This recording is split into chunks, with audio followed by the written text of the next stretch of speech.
नमस्कार साथियों, जय हिंद, वंदे मातरम, भारत माता की जय। साथियों, किसी ने कहा है कि हंसी के बिना बिताया हुआ दिन बेकार, ज़िंदगी बेकार है जो आदमी कभी हंसता ही नहीं। साथियों, इसी क्रम में अगर सोचा जाए कि कौन सा ऐसा कैरेक्टर है जिसके नाम पर गाहे बगाए हंसी आ जाती है, हंसी बिन रोक नहीं सकते। इतना समय हो गया है, लेकिन इस ब्रह्मांड में एक ही आदमी निकलेगा। आपने गेस कर लिया है शायद, सही पहचान में चार्ली चैपलिन ही है। लेकिन एक प्रश्न यहाँ पे उठता है कि हंसी के लिए वो इतना विख्यात कैसे हो गया। क्या हमारे जो ढेर सारे इंस्टीट्यूट हैं उनसे ट्रेनिंग ली और कोर्स किया, डिप्लोमा किया, डिग्री किया, क्या किया होगा भाई? आजकल तो सब यही चलता है या कुछ और बात है? ट्रेनिंग का यही सेंट्रल्स होता है, बुकिश नॉलेज। आपके मन में विचार आया है कभी? हम लोग जनरली बातें करते हैं तो बस यही बातें होती हैं कि चार्ली चैपलिन ये था, ये था, ये था, ये था, लेकिन वो क्यों था और कैसे था, कैसे ये बना? अगर किसी को समझना है, विचारधारा को समझना है, तो उसके क्यों पर जाना पड़ेगा, तभी उसका इतिहास समझ में आता है। नहीं तो नहीं समझ में आता है। आपको आता हो तो नहीं समझ, मुझे तो नहीं आया समझ में। चलिए,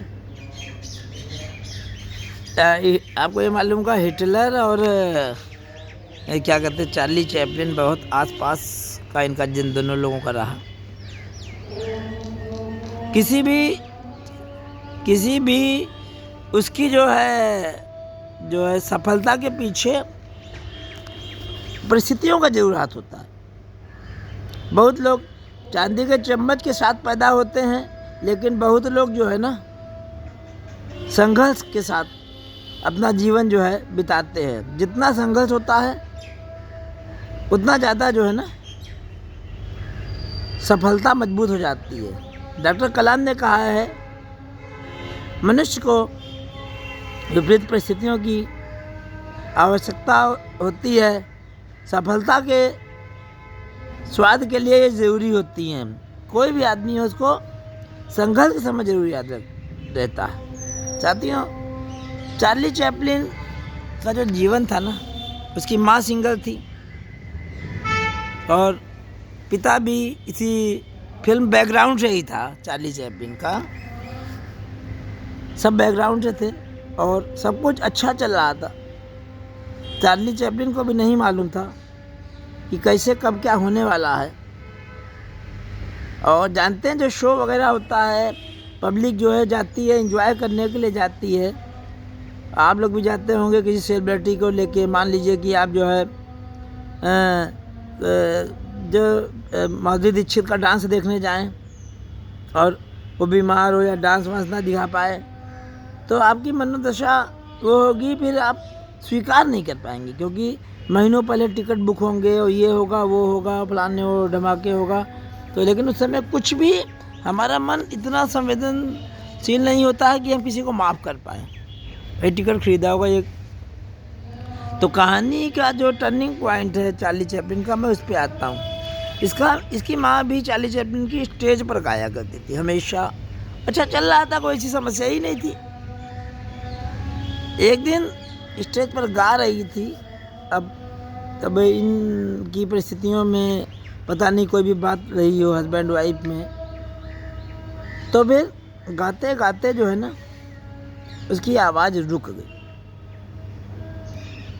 आवाज़ रुकने का मतलब जानते, स्टेज पर जितना बड़ा सेलिब्रिटी होता है उसको उतना चैलेंज भी ज़्यादा होता है। तो बस वहीं चालू, पब्लिक की गालियाँ, जूते, चप्पल, अंडे, टमाटर जो है फेंकना चालू। रुकी नहीं। माँ जो है उसकी बैठ गई, रोने लगी। तो बेचारी करती तो क्या करती, आवाज़ निकल ही नहीं रही थी। अच्छा, ये सब इतना अचानक हुआ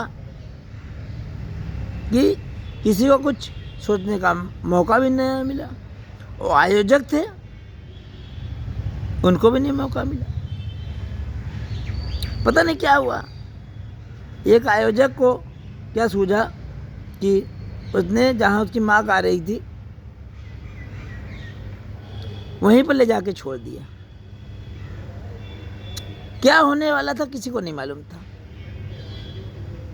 मैं बताना चाहता हूँ कि चार्ली चैपलिन का टर्निंग पॉइंट क्या था। अब कोई और बालक होता तो उठा के ले जाता, घर ले जाता और हाथ जोड़ता, माफ़ी मांगता, जो भी करता, जो जनरल हम लोगों का एटीट्यूड है वैसे ही करता।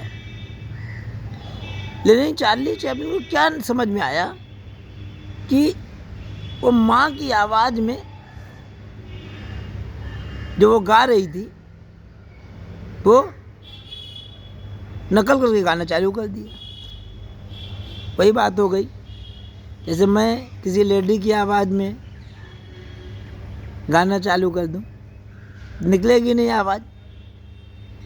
या किन्नर आते हैं, कोई उसकी एक्टिंग चालू कर दे तो बरबस हंसी आ जाती है।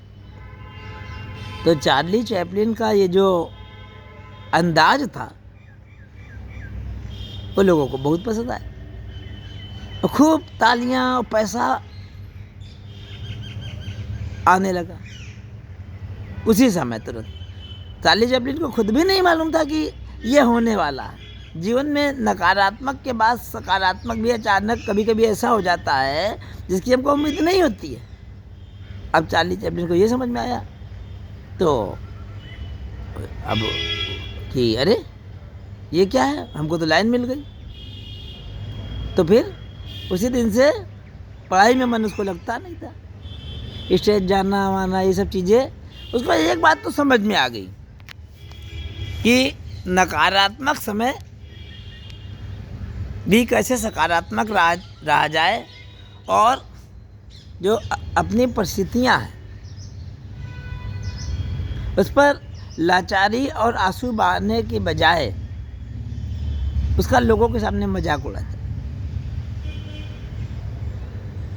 ये उसको समझ में आ गया। बस उसी दिन से मतलब था उम्र बहुत कम साल की, लगभग 5वां साल का रहा होगा। लेकिन जब परिस्थितियाँ जो पड़ती हैं, जैसे छोटे छोटे बच्चे हम लोग देखते हैं 10-12 साल के सब्जी बेच रहे होते हैं, ठेला खींच रहे होते हैं, तो इसी तरह जब परिस्थितियाँ इसके ऊपर पड़ी तो ये बात इसको समझ में आ गई और उसने दिन ठान लिया कि कभी जो है ऐसा नहीं करेगा कि जो अपने जो बुरे दिनों को लोगों को सुनाएगा और आंसू बहाएगा। और उसने एज ए कैरियर के रूप में अपना लिया। साथियों, हम लोगों के सामने भी सबक है कि कैसी भी हालत आ जाए रोना नहीं है, बस अपना मजाक उड़ाइए, क्योंकि दुनिया वैसे भी जीने नहीं देगी। साथियों, मिलता हूँ फिर। जय हिंद, वंदे मातरम, भारत माता की जय। Thank you. जो लोग वो क्या कहते हैं, भावना जी, मुकेश जी, संजीव जी और उत्तम मिश्रा जी, अलंकार जी, सोनिका जी, श्वेता जी, जिन लोगों ने लोगों को फॉरवर्ड किया है और सब्सक्राइब करवाया है, लगातार मेहनत कर रहे हैं, बढ़े हुए व्यूज़ और बड़े हुए सब्सक्राइबर इस बात का प्रतीक है कि आप लोग इस प्रोग्राम को पसंद कर रहे हैं, लोगों को फॉरवर्ड कर रहे हैं। धन्यवाद। वंदे मातरम, भारत माता की जय।